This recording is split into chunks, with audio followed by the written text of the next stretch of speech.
Hello मेरे प्यारे नन्हे मुन्ने बच्चों, प्यारे हो पर नन्हे मुन्ने नहीं हो।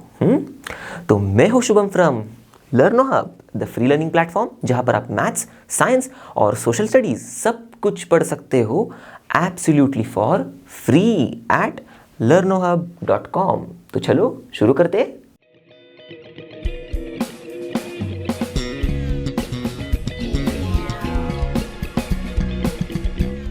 आज हम करने जा रहे हैं NCERT solutions class 6 chapter number 3 fibre to fabric, और उसमें करेंगे हम क्वेश्चन नंबर 1 से लेके क्वेश्चन नंबर 6 तक। तो सवालों के जवाब ढूंढने में तो बहुत मजा आता है, तो चलो ढूंढते and let's rock.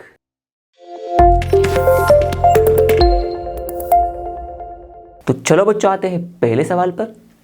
Classify the following fibres as natural और synthetic. Nylon, wool, cotton, silk, polyester, jute.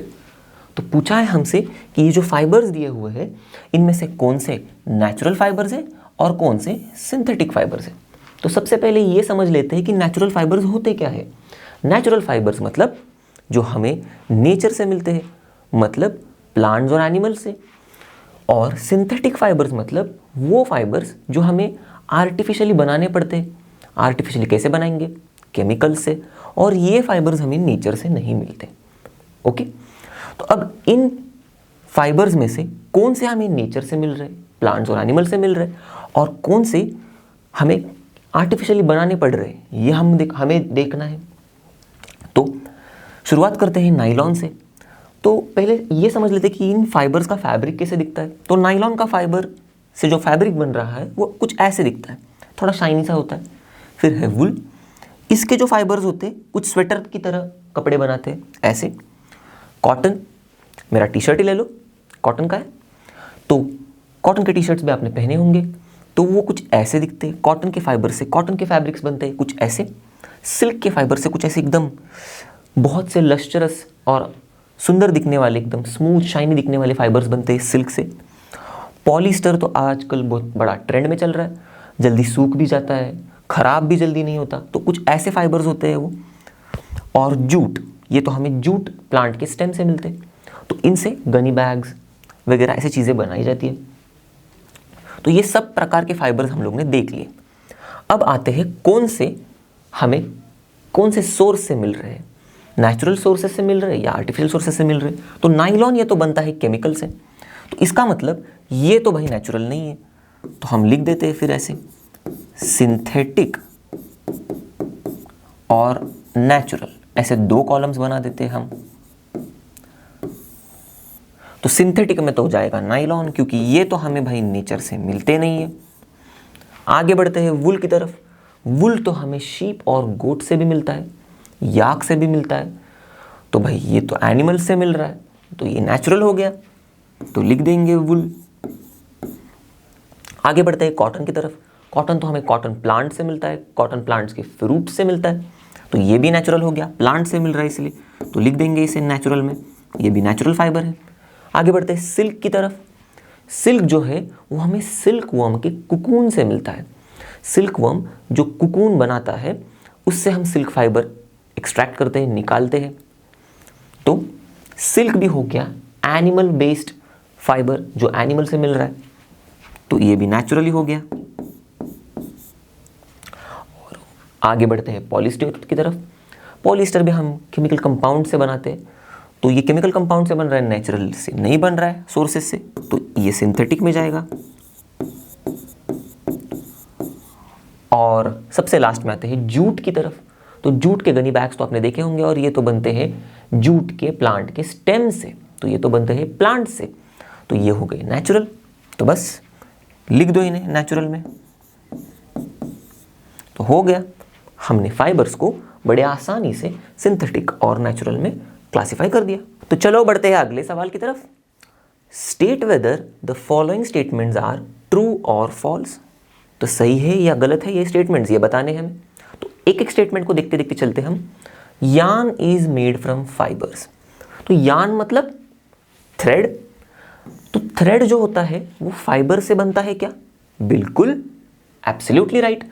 तो ये हो गया ट्रू। भाई थ्रेड तो फाइबर से ही बनते हैं। चलो बढ़ते हैं सेकंड पे। Spinning is a process of making fibres, मतलब फाइबर जो बन रहे हैं वो स्पिनिंग प्रोसेस की वजह से बन रहे हैं। भाई ये तो कुछ गड़बड़ लग रहा है। फाइबर्स बनाने के प्रोसेस को स्पिनिंग तो नहीं कहते, फाइबर से यार्न बनाने के प्रोसेस को स्पिनिंग कहते हैं, मतलब फाइबर से थ्रेड बनाने के प्रोसेस को। तो ये तो भाई गलत हो गया, गलत हो भाई, तुम लिख दो यहाँ पे false. Jute is the outer covering of coconut, भाई ये भी कुछ गड़बड़ है। जूट तो जूट के स्टेम से मिलता है हमें, ये तो बोल रहे हैं भाई कोकोनट से मिल रहा है, गलत है, बिल्कुल गलत है, तो ये भी हो गया फॉल्स।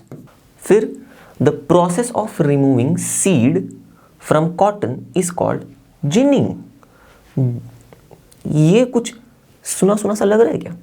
यस, चैप्टर में पढ़ा है हमने कि कॉटन के वुल से जब हमको सीड्स निकालने होते तो अब हम उसको कोम्बिंग करते और वो सीड्स निकालने के प्रोसेस को जिनिंग कहते हैं। एब्सोल्युटली राइट, तो ये तो है ट्रू। फिर ई पे आते हैं, weaving of yarn makes a piece of fabric, तो ये कह रहे हैं कि यार्न मतलब थ्रेड को हम जब सिएंगे तो हमें फैब्रिक मिलता है। एब्सोल्युटली राइट, थ्रेड को हम लोग वीव करेंगे तो हमें फैब्रिक मिलता है, तो ये करेक्ट है, तो ये भी हो गया ट्रू। आगे बढ़ते, silk fibre is obtained from the stem of a plant, तो सिल्क फाइबर हमें कह रहे हैं कि प्लांट के स्टेम से मिलते हैं।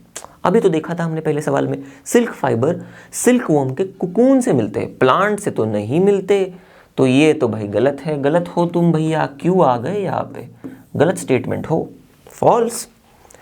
और लास्ट पे आते हैं, पॉलीईस्टर इज अ नेचुरल फाइबर, बिल्कुल गलत। पॉलीईस्टर तो केमिकल कंपाउंड से बनते हैं, तो ये तो नेचुरल फाइबर हो ही नहीं सकते, तो ये भी हो गए फॉल्स।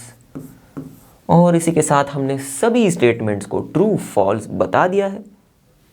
मजा आया? बिल्कुल आया होगा। Question number 3, fill in the blanks. A, plant fibres are obtained from dash and dash, तो हमें ब्लैंक्स को फिल करना है। पूछ रहे हैं कि प्लांट फाइबर हमें किस चीज से मिलते हैं, तो ये देख रहे हो पिक्चर में कुछ दिख रहे हैं कॉटन के प्लांट्स, ये कुछ जूट का प्लांट है, और यही हमारा आंसर है कि प्लांट फाइबर्स होते हैं कॉटन फाइबर और जूट फाइबर, और कॉटन फाइबर हमें मिलते हैं कॉटन प्लांट से, तो लिख देंगे हम यहाँ पे cotton plant and jute plant, क्योंकि प्लांट फाइबर्स कॉटन और जूट होते हैं, तो कॉटन का फाइबर कॉटन प्लांट से, जूट का फाइबर जूट प्लांट से मिलेगा। बस दूसरा देखते हैं, animal fibres are dash and dash, तो हमें एनिमल फाइबर्स कौन से है पूछ रहे। अभी हमने पढ़ा था पहली सवाल में, एनिमल फाइबर्स वुल क्योंकि वो शीप और गोट से मिलते हैं, और सिल्क भी है क्योंकि वो हमें सिल्क वर्म के ककून से मिलते हैं। तो बस लिख दो, ये देखो वुल और सिल्क, तो ये वुल से स्वेटर बनते हैं, सिल्क से साड़ी वगैरह बनते हैं, तो animal fibres are wool and silk. हो गया, तो बढ़ते हैं अगले सवाल की तरफ। Question number 4, from which parts of plant cotton and jute are obtained, तो कॉटन और जूट हमें कौन से प्लांट के पार्ट से मिलते हैं। तो जाहिर सी बात है, कॉटन तो हमें कॉटन प्लांट से मिलेगा और जूट भी हमें जूट के प्लांट से मिलेगा, पर कॉटन के कौन से पार्ट से और जूट के कौन से पार्ट से, तो देखते हैं। Cotton is obtained from the fruit of cotton plant, उससे हमें कॉटन मिलता है और इन फ्रूट्स को बोलते हैं कॉटन बॉल्स। तो यहाँ पे आप इमेज में देख सकते हो, ये है कॉटन बॉल्स। ये जब मैच्योर होते हैं, बड़े बन जाते हैं, तब ये फूट जाते हैं, खुल जाते हैं फ्लावर की तरह, और इनसे हम कॉटन को निकाल लेते हैं। आगे बढ़ते हैं जूट प्लांट की तरफ। तो जूट हमें किससे मिलता है, कौन से पार्ट से मिल रहा है जूट प्लांट के? जूट हमें मिल रहा है स्टेम से, जूट प्लांट के। ये जो स्टेम है इसे हम निकालते हैं और इससे हमें जूट फाइबर मिलता है। तो बढ़ते हैं अगले सवाल की तरफ। Question number 5, name 2 items that are made from coconut fibre. तो कोकोनट के फाइबर से बनने वाले 2 आइटम्स के नाम पूछे हमें। सबने कोकोनट दिखा होगा, नारियल फोड़ते हो ना आप, मज़ा आता है उसमें से पानी पीने के लिए। तो वो ही कोकोनट फाइबर से कौन सी 2 चीज़ें बन रही थी? देखो इमेजेस में दिख रहे हैं, रोप और ये कुछ मैट जैसा लग रहा है जिसके ऊपर आप पैर पहुंच के जाते हो, और नहीं पहुंचोगे तो आपके मम्मी पापा डांटते हैं आपको, तो बिल्कुल डांटना चाहिए। तो ये 2 चीज़ें कोकोनट के फाइबर से बन रही है। कोकोनट के फाइबर्स को निकाला जाता है और उनको प्रोसेस करके ऐसी लंबी सुतलियाँ बनाई जाती हैं और ऐसे सुंदर से मैट्स बनाए जाते हैं। तो बस यही 2 आइटम्स हैं, तो लिख देते हैं। पहला है रोप और दूसरा है मैट। बस, तो चलो देखते हैं लास्ट सवाल। Explain the process of making yarn from fibre. तो कह रहे हैं हमें कि हम फाइबर से थ्रेड कैसे बनाते हैं, उस प्रोसेस को एक्सप्लेन कीजिए। तो चलो करते हैं एक्सप्लेन। तो सबसे पहले इस प्रोसेस को बोलते क्या है? The process of making yarn मतलब थ्रेड फ्रॉम फाइबर, इसको बोलते हैं स्पिनिंग। अब स्पिनिंग में करते क्या है? बहुत आसान है। कॉटन के वुल को ले लो और उसे खींचो। तो जो कॉटन फाइबर्स है उसे खींचने पर वो दूर चले जाते हैं थोड़ी, और फिर उन्हें ट्विस्ट कर दो, मरोड़ दो एकदम बहुत प्यार से। तो वो ट्विस्ट करने की वजह से करीब आ जाते। तो खींचना है और ट्विस्ट करना है, बस इतना ही करना है। So cotton fibres from the mass of cotton wool are drawn out and twisted. तो इससे क्या होता है? ड्रॉन आउट, खींचने से और ट्विस्ट करने से वो फाइबर्स करीब आ जाते हैं और हमें लंबी सी, अच्छी सी, सुंदर सी, प्यारी सी थ्रेड मिल जाती है। तो this brings the fibres together to form yarn. तो स्पिनिंग जो है वो हैंड ऑपरेटेड डिवाइसेस से भी किया जाता है, मतलब जो हाथ से चलाते हैं हम, और उनकी नाम क्या है? टकली। ये है एक डिवाइस का नाम, टकली नाम का डिवाइस। और चरखा, तो सबको पता है गांधी जी ने बहुत यूज़ करने के लिए कहा था इसे इंडिपेंडेंस के टाइम पे, चरखे को। और लार्ज स्केल में जब हमको स्पिनिंग करवानी है तो हम तो भाई हैंड ऑपरेटेड डिवाइसेस से तो कर नहीं सकते, तो इसीलिए हम यूज़ करते हैं स्पिनिंग मशीन्स को। तो बस बता दिया इनको कि स्पिनिंग कैसे करते हैं। तो चलो इसी के साथ ही ख़त्म हो रहा है हमारा ये वीडियो। हमने सारे सवाल कंप्लीट कर लिए हैं, और जैसे कि आप सभी को पता है, लर्नो हब मतलब फ्री है पर बेस्ट है, और हमारा मोटो है लर्निंग को सिंप्लीफाई करना। तो आशा करता हूँ कि सभी सवालों के जवाब मैंने बड़े ही सिंपल मैनर में समझाने की कोशिश की होगी। तो बस आज के लिए इतना ही। बाय बाय मेरे प्यारे नन्हे मुन्ने बच्चों। नन्हे मुन्ने नहीं हो पर प्यारे ज़रूर हो।